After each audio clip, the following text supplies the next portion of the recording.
morning to you, ladies and gentlemen. Welcome back to Langconnect. It's once again your trustworthy host, Steve. And with us is none other than my good old partner, Jack. Now, how are you doing, Matt? Well, good day to you as well, Steve. I'm doing pretty well. Though honestly, after the release of the movie Iron Lung, I feel like a lot of people don't really acknowledge the work of a small new director in Hollywood when compared to a bigger and more professional work of a large corporation. Like, there's just a sense of credibility to a more well-known film and its director, like Tarantino or someone of his league. And the more I think about it, it feels like everywhere you look, people are either trying to build it or worshiping it. What about you then? I feel the same. It's kind of becoming an invisible type of currency, isn't it? If people trust you, everything just plays out by itself. But what of when people don't trust you? That's why I have some unanswered questions. Now, first question within the list here. What does personal credibility mean to you? Well, to me, personally, credibility is about consistencies between what you say and what you do. But it's not just about being honest once, but being reliable over time. For example, if someone always shows up late, no matter the situation, even if they are a nice person, let's say, people slowly stop taking them seriously. There's actually a simple idea I like. People judge you based on patterns, not single actions. So credibility is basically your pattern of behavior. And since it's, kind of prevalent, why do you think credibility matters so much in today's society, Steve? I say because we are living in an information overload era. Most tests have shown that people like us are exposed to thousands of pieces of information daily. But only a small fraction of it can be processed through our brains. So credibility acts as an internal filter for us. If someone is seen as credible everywhere, people don't usually question them as much. For example, think about a cool teacher or a cool mentor you trust. You're more likely to accept their advice or their invitations without overthinking, right? Shifting to a bigger scale, credibility can be a massive leverage for people to climb the ranks within corporations and to look more favorable for people who need a good social image, such as a politician. I must agree that credibility can be a great asset, but how can you actually achieve it though? Well, I think trust is built through three main things: consistency, honesty, and accountability. Those things seem small, but when they accumulate, it will create a massive difference. For example, if a friend cancels a plan once, it's fine. But if they cancel 5 times in a row, you start questioning their reliability. That's why small things matter. And that connects nicely to the next question. That is, what qualities do you think make people, truly trustworthy? I'd say there are a few key ones. First is reliability. People need to know that they can depend on you. Yes, that's very obvious. Second is transparency, meaning you don't have to hide things unnecessarily. And third is integrity, which is doing the right thing even when no one is watching. There's also an interesting psychological point here. People tend to trust those who admit small mistakes more than those who appear perfect because perfection feels unrealistic and fake. Credibility obviously takes time to build though. How long do you think it takes to build credibility, Jack? Oh, honestly, a long time for me. It can take months or even years. Some research suggests that strong trust in relationship often develops after repeated positive interaction over time. Not just one or two moments, but the scary part is it can be destroyed almost instantly. One lie or one major mistake can undo years or even a lifetime worth of effort, which leads to something interesting. Can small actions actually affect someone's credibility? Oh, 100%. People often underestimate this. Small actions are like tiny signals that build a bigger picture. For example, replying late, not keeping promises, or even how you treat service staff. These things send messages about your character. Over time, they shape how others see you. There's even a saying, how you do small things is how you do everything.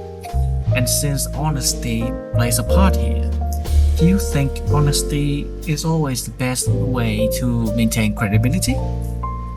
Well, I would say yes, but with some nuances. Honesty without empathy can come across as harsh. For example, saying this idea is terrible may be honest, but it damages relationships. A better way to approach would be something like, well, I think this idea could be improved in a few ways. Same truth, different impact.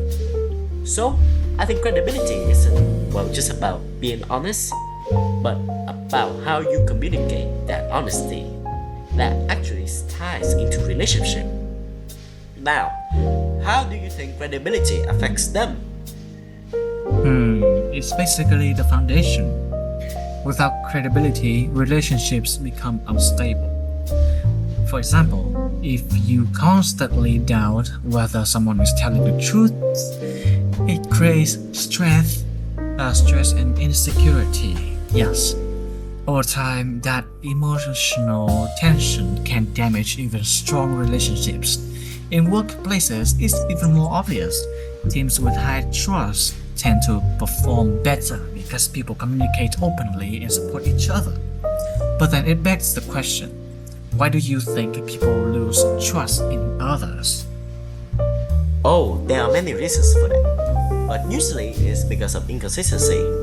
When actions don't match words, people start noticing. It can also come from small repeated behaviors, like not keeping promises or avoiding responsibilities over time. These things build frustration. Sometimes it's not even big lies, it's small ones that accumulate. And once that trust is gone, it's really hard to rebuild. But do you think it's possible to regain credibility after losing it? It is possible, but it's definitely not easy. It requires consistent effort over a long period of time. For example, if someone breaks trust, they tend to show through action. They need to show through action, yes, not just word, that they've changed. Apologies alone aren't enough. Some studies suggest that rebuilding trust can take significantly longer than building it in the first place, sometimes even double the time. That makes me think, do first impressions influence credibility too much?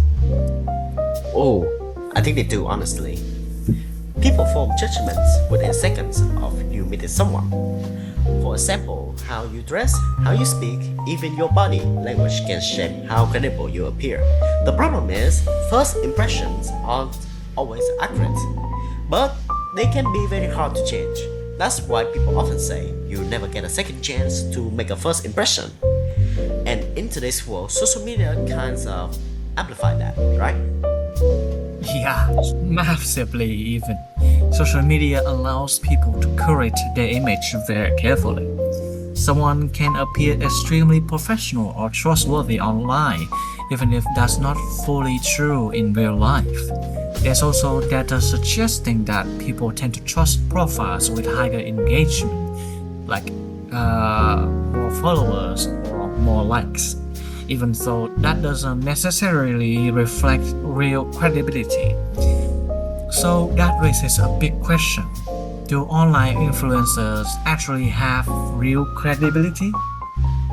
Ooh, I think some do, especially those who are transparent and consistent over time. But others relies more on appearance more than substance.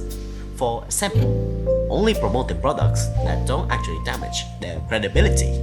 So it really depends on whether their actions match their image. And that leads to another issue. Can people fake credibility online? Honestly, yes. And it's surprisingly easy too.